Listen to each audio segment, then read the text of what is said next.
Shalom, Yasharala. It's your brother, Soldier Daradai. I'm just coming to bring just some insight from what I feel on my heart as far as our women in this truth and what not what they should, but what they should aspire to be or promote within this whole body, because we know that there are separate roles between a man and a woman. But that doesn't stop a woman from being a warrior. That doesn't stop a woman from being a soldier, so to speak. That doesn't stop a woman from doing her duty for the betterment of Yasharala. We got Ruth, for instance. Um, we got Elizabeth, for instance, and our foremothers as well. It escapes me at the moment, but the sister who slit the dude's throat, she wasn't wearing no war-like apparel, but she did what was right for Yasharala as a whole. So, um, I just want to read a little bit of Proverbs 31. Not to go too deep into it, but just a little bit of Proverbs 31 for the betterment of our family. I'll start at Proverbs 31, verse 10. Who can find a virtuous woman? For her price is far above rubies. The heart of her husband doth safely trust in her, that he shall have no need of spoil. Her husband will have no need to seek anywhere for other treasures or the glory of anything else other than Yahweh, in the name of Yahweh Shah, of course. But this woman will be precious. This woman will give him all he desires, and even the things that he don't think he desires. This woman will be there for whatever the husband needs. Now, let's say you have a meek husband, right? He's not willing to, pardon me, he's not willing to be too aggressive, right? But we do have that Eve or that woman or that helpmate of ours who will equal us out. If we're being a little too timid in this moment, but she knows our spirit, so she gonna give that extra. And it's up to us if we want to reel her back. You know what I'm saying? But if she going hard, hey, speak. That's my woman. You know what I'm saying? Speak for me. You feel me? Express your heart. So if a woman want to defend her man, it ain't nothing wrong with that. So too often in this walk that we're going, I see a lot of brothers, especially in Israel, they want to put a woman in her place, so to speak, and say that a woman can't teach me anything, and women should be silenced, right? Amongst the church, but amongst these heathen, the women should be praising Yahweh, why Yahweh Shah, and the men of Yasharallah, right? So a woman should be subject to her husband. If this woman is without husband, she's only subject to her father. Now, if her earthly father is going off, then she only has a heavenly father, right? So she should be preaching and prophesying, and that's what this woman, uh, uh, the mother of King Lemuel in Proverbs 31, she's prophesying. So a woman should have the heart that a husband can trust in. And when we go into that Hebrew word heart, it goes to lab, meaning the mind, the mental, the understanding. So that woman's mind, mental understanding, the husband should be able to trust in that. Like I said, hey, that's my woman. Let her go. Let her go. She know me. I know her. She gonna speak for me, right? Verse 12. She will do him good and not evil all the days of her life. Because I know that woman and she knows me. As they say in this age, uh, she understood the assignment, right? We need a woman that really understands the assignment. So when we say the Bible is written for man, it's also written for woman, but it's written for man and woman of Yasharallah, of Israel, of the saints, of the chosen. Not for anyone other than that. So women aren't put down, but women are praised. So that's why I want to bring out this Proverbs 31, where it's a powerful chapter that shows how praised and how a woman who wants to be praised will and should act, right? Verse 13. She seeketh wool and flax and worketh willingly with her hands. She is like the merchant's ship, she bringeth her food from afar. Right? Now that can be going into, well, what would you need wool, flax, and working with your hands for? Well, the woman builds up. The woman builds the house. A wicked woman would destroy her house. A wise woman would build her house up. And how our women can help the man. Our women of antiquity, they were good at knitting. My mother just earlier, she was knitting. You understand? So that's one of our instincts of our women that still hold true to this day. But some of these things are being lost under the power that Esau wields over this world. But that's the nature of the beast, right? Um, the woman is wise. A virtuous woman is wise to support the nation. Now, wool and flax goes into clothing, right? Now, and the work of her hands goes into anything she can do with her hands. Cooking, cleaning, clothing. Hey, you need me to sneak in there and slice a nigga throat, you feel me? Hey, that woman is there because she's virtuous through the spirit and power of Yahweh, through the grace of Yahweh Shah. Right? Verse 15. She riseth also while it is yet night, and giveth meat to her household and a portion to her maidens. Right? It don't matter day or night. She's gonna provide for her family. When it says she gives meat for her household, we know the man is a hunter gatherer. He goes out there, gets the meat, gets the money, gets the fabrics, the materials, and then the woman works with that meat, money, fabric, material. So brothers who got their women as accountants, that's wise. Brothers who got their women as clothes makers, that's wise. Brothers who have women or cooking with their women, because I'm a chef myself. But brothers who are teaching their women how to cook, that's wise. Right? Verse 16. She considereth a field and buyeth it. With the fruit of her hands, she planteth a vineyard. Now this goes for the women. Like, the Bible is against women. They say we can't own nothing, we can't do nothing, you can't. No. She considereth a field. She observes the field that she's been given, what's been provided, and buyeth it. With the fruit of her hands, she planteth a vineyard. A wise woman, with just her hands alone, can bring. Ever heard of a golden thumb? A wise woman will flourish with anything she puts her hands to. Right? That's why I said she planted a vineyard with the fruit of her hands. Meaning, the fruit of her hands is parabolic, is metaphorical. Meaning, the works of her hands, anything she puts her hands to and produces, that is the fruit, right? And she planted a vineyard. So whatever she puts her hands to is many-fold. She can do this. She can cook. She can design garment.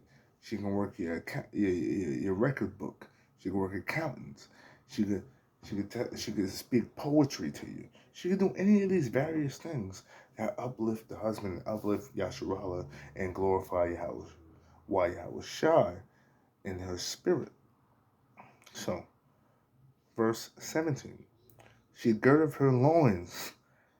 Now you hear that verse, we know to gird up your loins like a man, you understand? But a woman girdeth up her loins with strength and strengthened her arms.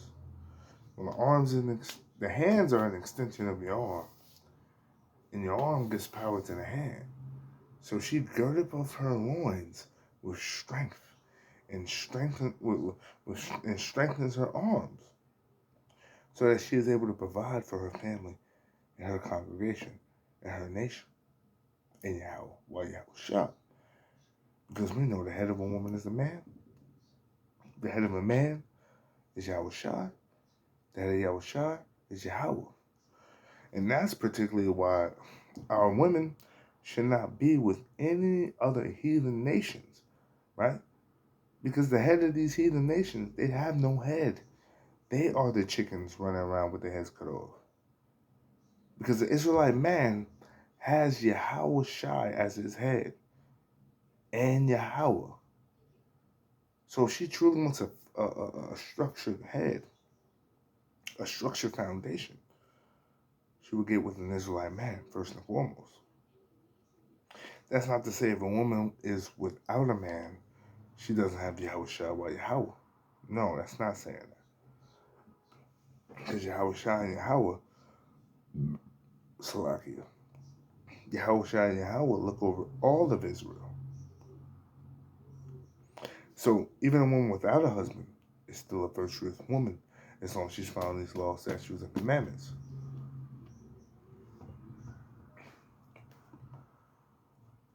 Verse 18. Let me fix this here. Verse 18. She perceiveth that her merchandise is good. Her candle goeth not out by night. So she understands that when she administers to the congregation, her family, friends, anyone under the fold of Yasharala, and the spirit of Yahweh, is good. She's doing well for them. And her candle, that candlestick, on the menorah, symbolizing the seven churches, seven spirits of Yahweh, that candlelight is not being put out because she's working good works as a virtuous woman of Yasharala, as a princess of Zion.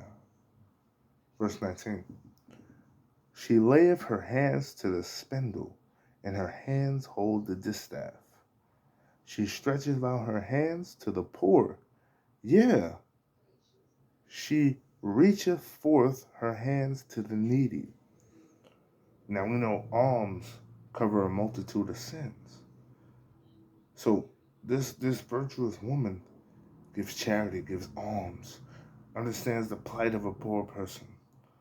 You know what I'm saying? What's the scripture say? If I'm paraphrasing, Salaki,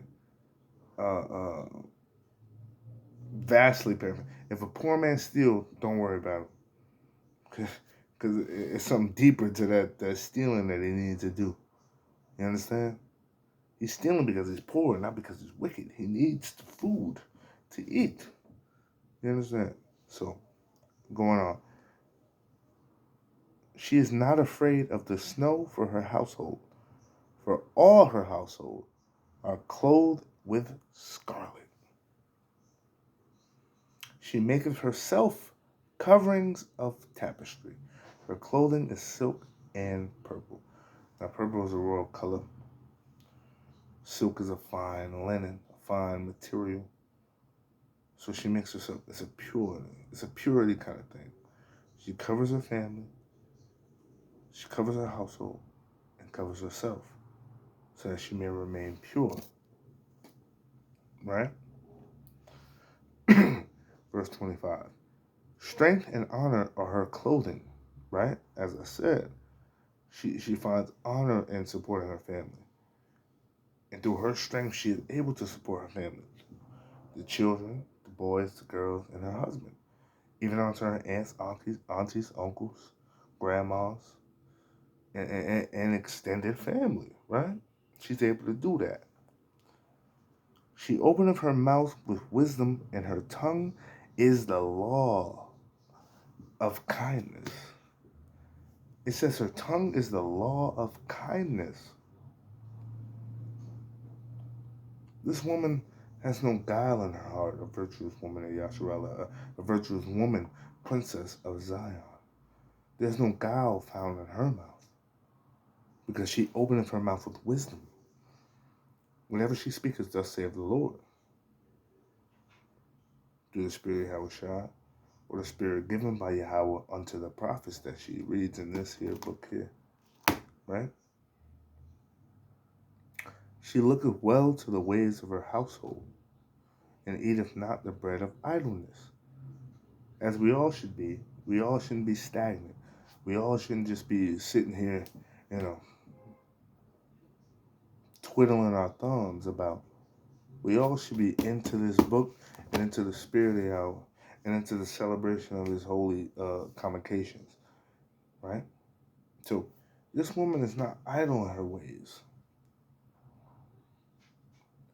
She gives power to Yahweh through her works. Verse 28, her children arise up and call her blessed.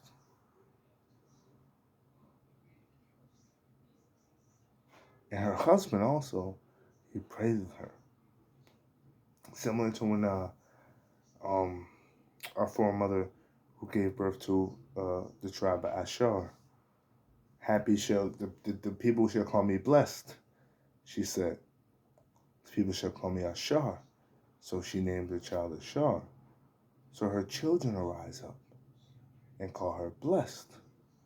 Her husband also, and he praiseth her,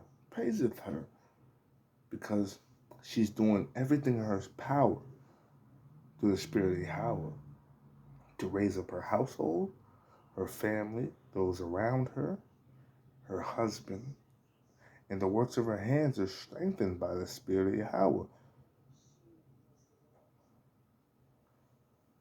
Salakia. Verse 29. Many daughters have done virtuously, but thou excellest them all. Favor is deceitful, and beauty is vain. It's not about how popular this woman is. That's what women in Israel should understand. You don't have to be popular. You don't have to be known. You don't have to be beautiful. You know, in this world, we say beauty is in the eye of the beholder. But you don't have to be luxurious, have the flyest clothing, the flyest makeup, oils, ointments, trinkets, bonnets, earrings, necklaces, you know what I'm saying, ornaments. You don't need to have all that. Favor is deceitful, and beauty is vain. But a woman that feareth Yahweh, she shall be praised. The only thing that's important for our women, and this goes to our fellas, Salakia, this goes to our Malak, our kings, our princes amongst Yasharallah, not just fellas, but our kings and princes of Yasharallah. We should be searching for a woman who feareth Yahweh.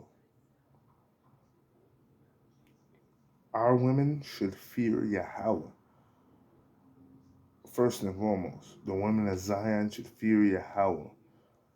And to be honest, for the brothers who take on concubines, those concubines, if they're to even try to hold a little matchstick to our beautiful sisters and powerful sisters of Zion, they need to fear Yahweh. If a woman don't fear Yahweh, she is worthless. That stuff saith me. But what saith Yahweh? I think from me reading these scriptures and you reading these scriptures, you understand that holds some truth. So let me read that again and see if we understand, if we're on the same wavelength. Verse 30. Favor is deceitful, beauty is vain, but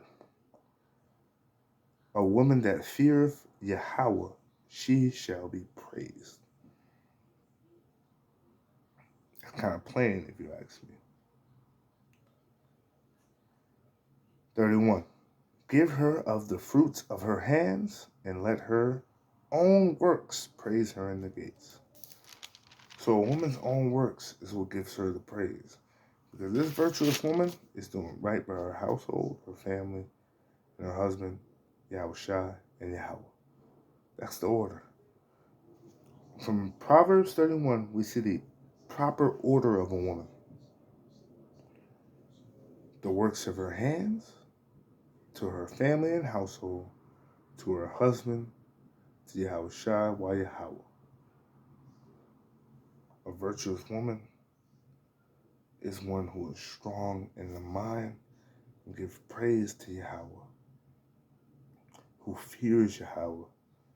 And thus, fearing Yahweh, he blesses her with the works of her hands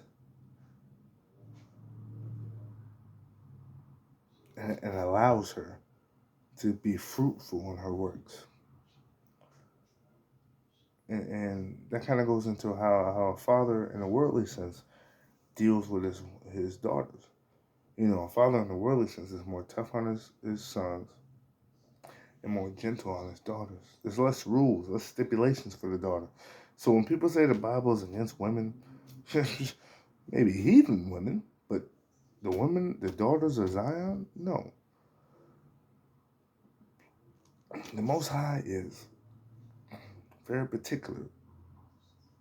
He just wants us to fear him. And I say that strongly because it's important. Because the fear of Yahweh is the beginning of wisdom.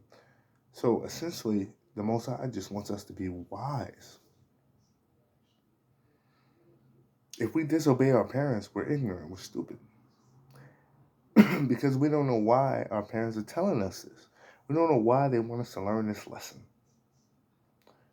But if we listen to them, we won't have to learn that lesson the harsh way.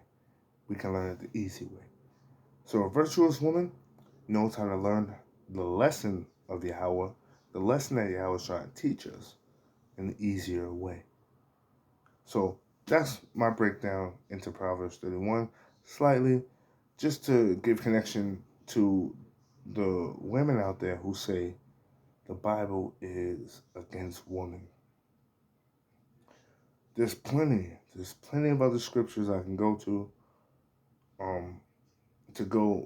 show how the Bible is for women and for a virtuous woman. But to be honest, you say in the Bible, we're talking about the Most High, right? The Most High is against all wickedness. The Most High is against any people who aren't doing what they're supposed to do, any people who don't fear him. So if you don't fear the Most High, you don't do the words, the commandments of the Most High, you're against the Most High. Man, woman, or child, or beast. You're against the Most High. And you will be judged for that. Let's see. If there's anything else. That's pretty much the end of Proverbs 31. And that was just my short little breakdown for Proverbs 31. This was, again, the mother of King Lemuel. It might be in Hebrew, Lama'ala. But, women, in fact, can prophesy as well. I know women here, if they're watchers of the camps, we are the prophets. But there are plenty of prophetess in this Bible here. And there's plenty of prophetess whom aren't in this Bible. There's plenty of prophets who aren't in this Bible as well. When we go out and congregate, when my camp, the Sicarii Nj in New York, there's plenty of prophets course, our names are, man. You don't see Daradaya, Shemaiah, and all Shema. You don't see those names in the Bible, as prophets, but we're out there. So the same as the women, y'all are powerful prophetess as well. If you're a daughter of Zion, your life is precious. If you're a son, prince, king of Zion, your life is precious. We are equally precious under the eyes of the Most High. So I want us all to understand that. And with that, I give a call hello Yahweh by Shem Yahweh Shah. And I say Kwam Yashrala Babak Shah, Babak Shah, Babak Shah, and Shalom.